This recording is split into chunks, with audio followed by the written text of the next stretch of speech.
Hello and good morning. आप सुन रहे हैं कहानियाँ खुशवंत सिंह की। आज की कहानी है लंदन की प्रेम कथा। May I have your attention please. कृपया ध्यान दें। हम 15 मिनट में लंदन हवाई अड्डे पर उतर रहे हैं। मेहरबानी करके अपनी सीट बेल्ट बांध लीजिए और धूम्रपान मत कीजिए। धन्यवाद। दरवाजे के ऊपर लगी पट्टी पर लाल अक्षर चमकने लगे। सीट बेल्ट बांध लीजिए, धूम्रपान मत कीजिए। कामिनी ने खिड़की से बाहर देखा। वे सफ़ेद रुई की तरह चारों ओर फैले बादलों के बीच उड़ रहे थे। उसे विश्वास नहीं हो रहा था कि कुछ ही मिनटों में वो इंग्लैंड पहुंच जाएगी। वो इंग्लैंड जिसके बारे में उसने किताबों में पढ़ा था, अपने परिचितों से सुना था और जिसके बारे में उसने चित्र देखे थे, परंतु ये कभी नहीं सोचा था कि वो खुद एक दिन वहाँ पहुँच जाएगी। उसे लगा कि चमत्कारों का युग अब ख़त्म नहीं हुआ है। महीने भर तक अपनी छात्रवृत्ति के फैसले का बेसब्री से इंतज़ार करके फिर पासपोर्ट, वीज़ा और फॉरेन एक्सचेंज, इनकम टैक्स वगैरह की मुश्किलों से गुजरकर तथा स्वास्थ्य संबंधी सर्टिफिकेट प्राप्त करके अब वो वास्तव में लंदन की भूमि पर पैर रखने जा रही थी। अपनी seat belt madam, air hostess ने धीरे से कहा। अरे ओह सॉरी। कामिनी बुदबुदाई और बेल्ट कमर से बांध ली। वो सोच रही थी कि यहाँ पता नहीं कैसी बीतेगी। उसने जो कुछ पढ़ा और सुना था उसके अनुसार इंग्लैंड बहुत सुंदर देश था, परंतु यहाँ के लोगों के बारे में उसे संदेह था। इनके कारण उसके परिवार ने बहुत कुछ झेला था। सत्याग्रह के ज़माने में उसके पिता तथा भाइयों को जेल जाना पड़ा था और वहाँ उन्होंने मारपीट भी झेला था। उसे खुद जब वो यूनिवर्सिटी के पहले साल में थी 7 दिन के लिए जेल की हवा खानी पड़ी थी। वो कभी किसी अंग्रेज़ से नहीं मिली थी सिवाय उस मजिस्ट्रेट के जिसने उसे सज़ा दी थी। रॉबर्ट स्मिथ नाम था उसका, परंतु क्या इसे मुलाकात कहा भी जा सकता है? वो एक अद्भुत घटना थी। सन 1942 के भारत छोड़ो आंदोलन का ज़माना था। कॉलेज की कुछ लड़कियों ने मिलकर सड़कों पर जुलूस निकाला था, देशभक्ति के गाने गाए थे और जब कभी कोई अंग्रेज़ दिखता भारत छोड़ो के नारे लगाते। पुलिस ने उन्हें गिरफ्तार कर लिया। उसके अलावा सब लड़कियों ने माफ़ी मांग ली और उन्हें चेतावनी देकर छोड़ दिया, लेकिन उसे थाने में बंद कर दिया और शाम को Robert Smith ICS district magistrate के सामने पेश किया गया। कामिनी का वो दृश्य अच्छी तरह याद है। बरसातों के दिन थे। कचहरी के कमरे में पसीने, कागज़ और स्याही की मिलीजुली बदबू बसी हुई थी। चारों तरफ अंधेरा था, लेकिन मजिस्ट्रेट और क्लर्क की 2 मेज़ों पर ऊपर लटके बल्बों से रोशनी के गोले दिखाई दे रहे थे। क्लर्क अपने सामने बिखरी पीले रंग के कागज़ की फाइलों में उलझा हुआ था। मजिस्ट्रेट युवा था और उसके बाल हल्की लाली लिए हुए थे। वो आधी बाहों की सफ़ेद कमीज़ पहने हुए था।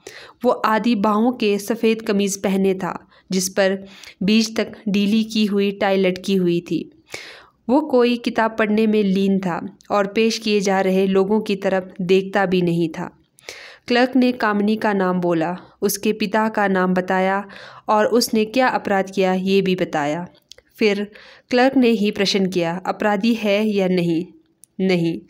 मजिस्ट्रेट ने सिर उठाए बिना ही अंग्रेजी में कहा, इनसे उम्र पूछिए। कामिनी ने अनुवाद की प्रतीक्षा किए बिना अंग्रेजी में ही जवाब दिया, 17। इनसे कहिए कि इंग्लैंड वापस जाए और अपना काम दाम करे। अब मजिस्ट्रेट ने सिर उठाया और सामने देखा। उसकी बुरी आंखें जिससे उसने कामिनी के काले बालों से चारों तरफ के ढके चेहरे पर नज़र दौड़ाई, जो उसकी तरफ से सुलगती आंखों पर आकर टिक गई। अजब संयोग है, वो बुदबुदाया। कैसा संयोग है? नाम क्या बताया? उसने क्लर्क से फिर पूछा और नज़र सामने ही टिकाए रखी। कामिनी गर्वे। मिस गर्वे, क्या आपको स्कूल में कविता भी पढ़ाते हैं? हाँ नहीं, कामिनी हकला कर बोली। लेकिन उसका इस मुकदमे से क्या संबंध है? उसने तेज़ पढ़ते हुए कहा। क्या आपको कचहरी में कहानी पढ़ने की तनख्वाह दी जाती है? नहीं यंग लेडी, कविता। मैं आपको भी ये कविता जेल में पढ़ने के लिए दूंगा। 7 दिन की सज़ा, ए क्लास, और अगर आपका व्यवहार सही रहा तो 7 दिन और अदालत का अवमानना करने के लिए। दूसरे दिन कामिनी को जेल में हिलियर ब्लॉक के काव्य संकलन की जिल्दबंद प्रति प्राप्त हुई, जिस पर लिखा था जेल में पढ़ने के लिए शुभकामनाओं सहित, जिसने आपको जेल भेजा उसके द्वारा। किताब के एक पेज पर पर्ची लगी थी जहां 2 लाइनों के नीचे लाल रेखा खींची थी। उसके बगल में छपा था KG। कविता की पंक्तियां थी, her face was like a king's command when all the swords are drawn. उसका चेहरा सम्राट के आदेश की तरह था जब तलवारें सभी हाथों में खींची हो। कामिनी ने फैसला किया कि वो बाहर आने पर अखबारों को ये घटना बताएगी कि अदालत में स्मिथ का उसके प्रति व्यवहार कैसा रहा। लेकिन 7 दिन बीतने से पहले ही उसका विचार बदलने लगा। जब वो वापस घर आई तो उसे पता चला कि स्मिथ ने इस्तीफा दे दिया है और इंग्लैंड वापस लौट गया था। कामिनी को ये ठीक से समझ नहीं आया था कि इन पंक्तियों का अर्थ क्या है। बस ये कि ये किसी रूप में उसके सौंदर्य की प्रशंसा थी और ये पहली दफ़ा था कि किसी ने उसके बारे में कुछ कहा। इसके बाद जब भी वो शीशे में अपना मुंह देखती ये शब्द उसे याद आ जाते और उसे स्मिथ का अपनी तरफ घूर कर देखना एक विशेष सिहरन पैदा कर देता। उसे अपना उभरता नारीत्व परेशान करने लगता। इस घटना से अंग्रेज़ों के प्रति उसके मनोभाव में कोई परिवर्तन तो नहीं आया था, सिवाय इसके कि उन्हें जितना संकोची समझा जाता है उतने वे नहीं हैं। हवाई जहाज़ के झटकों से कामिनी का दिव्य स्वप्न भंग हुआ। विमान बादलों से नीचे उतर आया था और लाल छत वाले घरों, सड़कों और चौराहों तथा चमकते जुगनुओं की तरह रेंग रही गाड़ियों के ऊपर उड़ रही थी। कुछ मिनट बाद वो ज़मीन से आ लगा और कस्टम के कमरों की तरफ बढ़ने लगा। होटल पहुंचकर कामिनी काफ़ी देर तक खिड़की से लगी इंग्लैंड का अपना पहला नज़ारा देखती रही। शरद ऋतु की हल्की गर्म शाम थी और सामने के पार्क में लोग घूम रहे थे। घास उससे ज़्यादा हरी और ताज़ी थी जितनी उसने आज तक देखी थी और किनारों पर फूलों की कतार झिलमिला रही थी। पार्क के प्रवेश द्वार पर एक बूढ़ा भिखारी हाथ में सितार जैसा बाजा लिए एक पुरानी धुन बजा रहा था। वातावरण शांत और मैत्रीपूर्ण था। कामिनी ने खुद निकलकर घूमने का फैसला किया।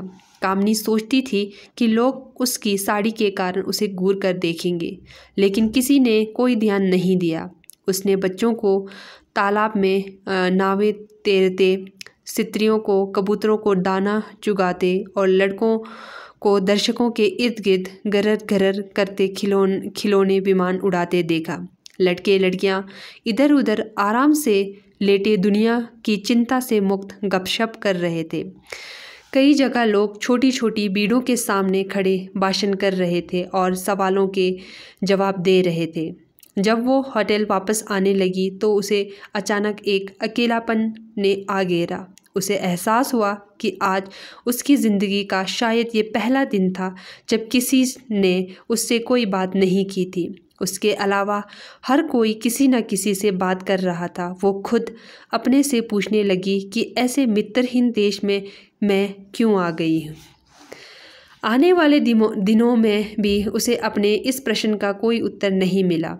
कुछ जल्द उसकी ज़िंदगी एक क्रम से बन गई जिसमें एक डेढ़ पेंस के टिकट पर बस यात्रा करके अंडरग्राउंड स्टेशन पहुंचना, वहां से ठसाठस भरी ट्यूब ट्रेन से मैं लटकन पकड़कर आधा घंटा सफ़र करके लेक्चर सुनना, कैफेटेरिया में लंच लेना, फिर और लेक्चर सुनना और फिर एक बार लटकने थामकर ट्यूब ट्रेन और बस से घर वापस आना। अगर होटल का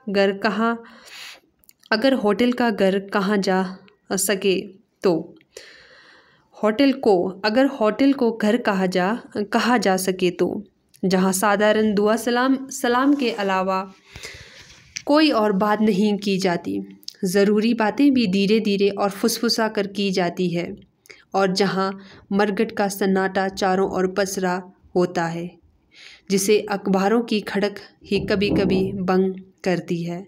भारत छोड़ने के समय से कामिनी के मन में ये उम्मीद थी कि हो सकता है कभी स्मिथ से कहीं टकरा जाए। हालांकि वो जानती थी कि ये मूर्खता की बात है, क्योंकि वो अफ्रीका या अमेरिका कहीं भी रह सकता था। अगर वो इंग्लैंड में भी होता तो 80 लाख की आबादी वाले लंदन शहर में, जहाँ बड़ी बड़ी भीड़ें हर जगह से गुजरती रही, उससे मिलने की संभावना बहुत सही नहीं थी। अगर वो मिल भी जाता तो क्या उसे पहचान लेता? वो उससे क्या कहती या वही क्या कहता? उसने टेलीफोन की डायरेक्टरी में उसका नाम देखा, लेकिन स्मिथ नाम के लोगों से पन्ने भरे हुए थे। 8 अक्षर वाले स्मिथ भी बहुत ढेर सारे थे। अगर वो सही नाम पाकर फ़ोन करती तो क्या बताती कि उसने फ़ोन क्यों किया? लेकिन ये विचार जैसे उसके मन में जमकर बैठ गया।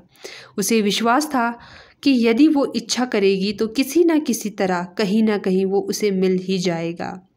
उसने कहीं पढ़ा था कि जो लोग एक ही वस्तु के प्रति आकर्षित होते हैं वे अक्सर मिल जाते हैं। उसने अपने दिमाग में इस पेन की रूपरेखा भी खींच ली थी। वो अपना हैट हाथ में लेकर कहेगा, मिस गारवे, क्या आप मुझे पहचान रही हो? मेरा ख्याल है आप मिस्टर स्मिथ हैं। अरे हाँ, एक दफ़ा मिले ज़रूर थे, हालांकि वो मुलाकात सही नहीं थी। खैर, कैसे हैं आप मिस्टर स्मिथ?